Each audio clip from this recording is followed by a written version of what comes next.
Hey everybody, welcome back to Mac Kiteboarding Wing Wednesdays. I'm Tucker. And I'm Jeff. And today we're going to talk to you about our favorite light wind wings for 2023.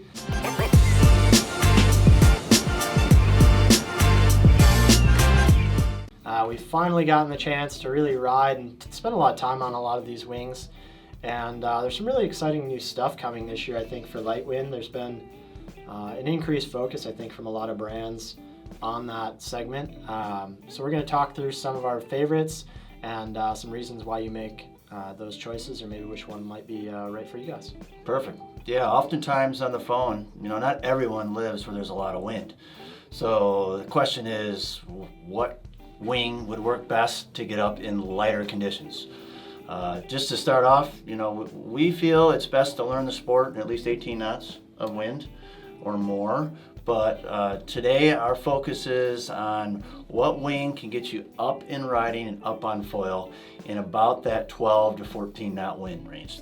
The wings that I tested, the 5 wings that I tested, were the Duotone Slick. The Duotone Slick, the F-One Strike, the North Nova, and the North Mode, and the Ocean Rodeo. So those are 5 wings that I tested, all in the size 7. I was on a 1200 square centimeter 930 axis front foil, 78 liter code board, and I used the same foil in the board for all of these wings.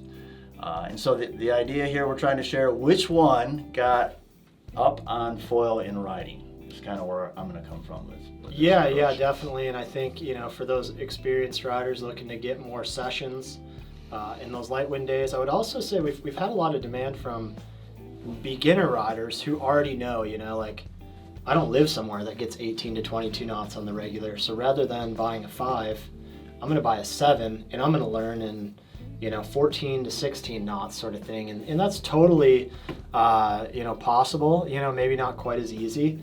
But it does have flatter water, more calm environment. So I think there are positives to that. And anything to get you on the water more, you're going to learn faster. So I do think that's really, really awesome. And if you're in a light wind zone, especially in a season where you're starting, it's going to be light. Going with a larger wing can really help you get more sessions out there in the water. And I think we can both agree, as a new rider, having adequate power is really key. So, it's huge. Yeah. It's huge. So the 5 that I did was size 7. I weigh 175 pounds. And I'll start with the number 1. The CWC Strike definitely got me up on foil in riding with the most ease. I didn't have to work as hard, and I spent the most time up on foil right around 12 knots, so I had to work hard to get up, but the Strike had that low end grunt and kind of pull in, and I was able to get up the easiest of all the 5 wings that I tried. That one does have a great low end grunt. It's super easy to handle too because of the outline, I think, and the dihedral in it just makes it feel smaller than it is, so I think that just helps with the pumping ability. Another one that I would compare to the Strike CWC, and I'm a huge fan of the Strike, is the Mode Light Wind.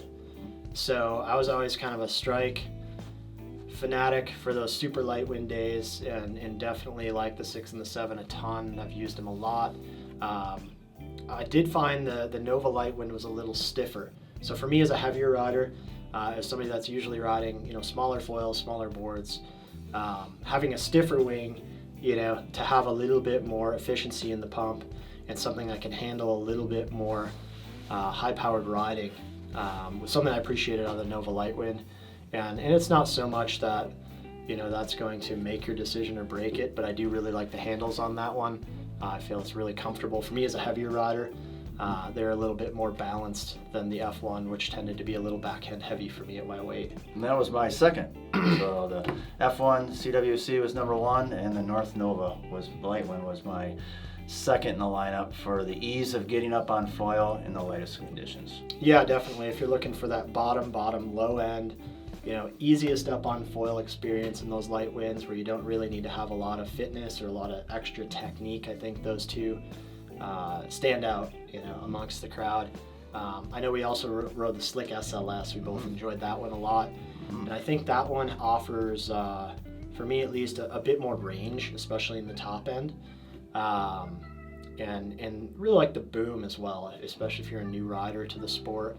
the boom offers a certain, easy button handling, I think, that a lot of people really appreciate, and does give you a nice stiff framework Totally agree to with start that. with. Yeah, that was my third.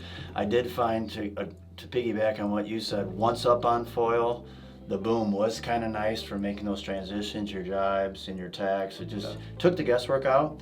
Another thing I've noticed with the Duotone Slick is that if you are in light conditions and have waves, and you're riding the wave and you sense that you need that little extra power to keep you going on the wave, that boom is kind of nice. So you can just kind of open it up a little bit and hold it with one hand and keep you on wave. Definitely. So those small waves where maybe the wave doesn't have enough push enough to keep you going, right, and most wings are just going to kind of stumble over anyway when you're moving downwind. Yeah, having that one hand boom is a handy little trick. Yep. So those are my top three wave performance for sure, for getting up in that. Like I said, the day I went out, it was about 12 to 14 knots, which was the lowest that I'd been out in a while, and had tried. I'm about a year into winging, and so I've kind of stayed into that 15 knot more. So for this test, I really wanted to do it back to back, same conditions, and see what would get me up and running. So those three were my top. Yeah, I'd agree. And for anybody looking for just bottom of the barrel ability to get up and ride, that's paramount importance. I think those are the best three wings out there right now, and especially for a new rider that doesn't have the technique, to really work a wing and build apparent wind on the water before liftoff. That's a more technical type riding skill. So I think that's something that people can look to grow. But even as an advanced rider, I think it's nice not to work super hard, and it's nice to have something that gives you adequate power out of the gate. And if that's your primary focus, who cares if you can't ride in 20 knots with it? Who cares? Because let's go to a smaller wing. Yeah, you have smaller wings for that. There are some others that we kind of had special mention, I guess, or are more unique circumstances, and coming off that easy to get up on foil, and coming off that easy handling. Great for new riders. I would mention the Duotone Unit V2 or V3. Very grunty, very lifty, has a ton of power for their size. Maybe not a quote unquote proper light wind wing because it only goes to 6.5 meters. But for a lighter rider, or for somebody that just doesn't want a 7 or an 8 in their quiver, I think the 6.5 is pretty impressive. That would be great. For sure. And in my top 5, the ones that slotted in at 4 and 5 were kind of very close in their characteristics. That would have been the Ocean Rodeo Glide and the North Nova. Not the Nova, the Mode. Both of those I felt took a little bit of skill. The Mode and the Glide, Ocean Rodeo Glide, a little more skill to get up on foil, but I was able to get up in the light. But once up, I think those two kind of shine a little bit. I felt very comfortable and just smooth power, even those light conditions. I felt those two were pretty close. So those slotted in at 4 and 5 for me. Yeah, and for me, those two slide in as 1 and 2, because I don't usually want to grab a light wind wing and just go for a cruise. I do, and it's fun to do that, but when I'm selecting a quiver, I'm looking for performance.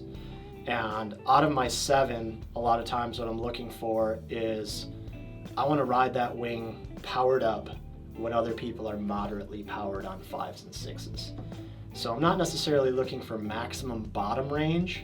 I'm just looking for performance and speed, and maybe even top end range, because I don't want to transition to a 5 and be underpowered or just kind of moderately powered. I always want to have proper power and good speed, because I'm riding a smaller board and foil a lot of times. And if you're riding in waves, especially big waves, it's just nice to have that constant source of adequate power, but also comfortable. And a lot of these wings, you can ride them overpowered, but they're very physical, they're exhausting, they're not confidence inspiring if you're riding them powered up. Whereas the Mode and the Glide are both very comfortable riding overpowered.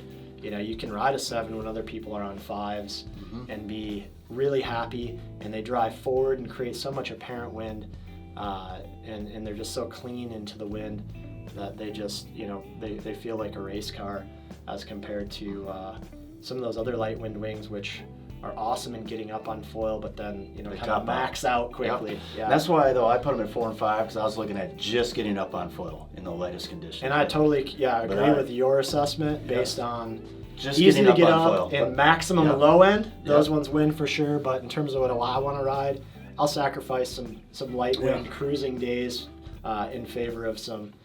Well, the two you mentioned, some really the high mode, performance days. Yeah. The mode and the glide, those are ones I would choose when it's blowing more. I mean, Yeah, definitely. hands down. I think, like you said too, I agree with you. The ones that can get you out of the gate the best, they do tap out on the higher end pretty quick. Yeah. The CWC is a great wing to get you up on foil, but as soon as it gets in overpower conditions, it's a lot to wrestle. And Yeah, and it's you very have to- physical. you get blown off the water. Yep. So that's kind of the trade-off. But the like I would agree with you. The North Mode and the Ocean Rodeo Glide, those are more of a go-to for that more performance, and you can go to the higher levels of wind in your wind window for sure, I believe. Yeah, But definitely. They're very sleek, very fast, So- really clean into the wind in Yeah. attack or luffing them out. Not a lot of drag through those. They're efficient No. for sure. So it's kind of like a medium aspect foil versus a high aspect foil, and there's reasons to choose both. And kind of the same thing here. I think for some people there's room for maybe a 7 CWC and a 6 of something else. Or That would be me. Yep. I would do a 7. Again, I weigh 175 pounds, so I'd have a 7, probably CWC for those really light days, and then I drop down actually to probably a 5.5, and then a 4. Yeah, 5.5 or a 6 unit or something. Yep, Yeah. 4 or 5.5 unit. I've been riding, but the mode is kind of the North Mode. I'm pretty excited about that wing. Yeah, you can And really that's expand the upper end of Yep. that range. Yep. It's crazy. Yeah. So I almost treat the 7 like a 5, and it has more low end than that. And of course, you're going to have more power and speed, but either the top end's pretty comparable to most 5s out there, and then the sure. 5 is pretty comparable to most 4s out there in terms of high end. So, having like a 7.5 4.2 Quiver, I think the way they've laid them out is really good and logical. But yeah, maybe still want an 8 CWC or an 8 Nova Lightwind in that mix for those 10 knot days. yeah, and that's kind of my summary. I mean, I think having a light wind specific wing, you're going to probably have one, and it's going to be at that obviously the larger size. Pick your right size for your Yep, weight. just pick your one for your weight, and then I wouldn't necessarily personally do the CWC or even the F1 for my other part of my quiver, but that would be in my light side, like I said, the 7. Right. So Cool. Yeah, sounds like we're Yeah. on the same page. And those are some of the highlights for light winds. If you guys need any of those, if you have any questions for us, you can put those in the comments section below. You can pick up the phone and call MACkite, jump on our website live chat, and we'll get one of our wing experts to talk you through what might be the right run for you. And you can tell them all the dirty details about where you ride and what you're struggling with, what you like, whether that's, a certain color or a handle system or I don't know, whatever, man. We'll talk it through with you and find the next right wing so you can maximize your time out there on the water. that's what it's about, sharing the stoke. It's been Tucker with MACkite. And Jeff. We'll see you next time.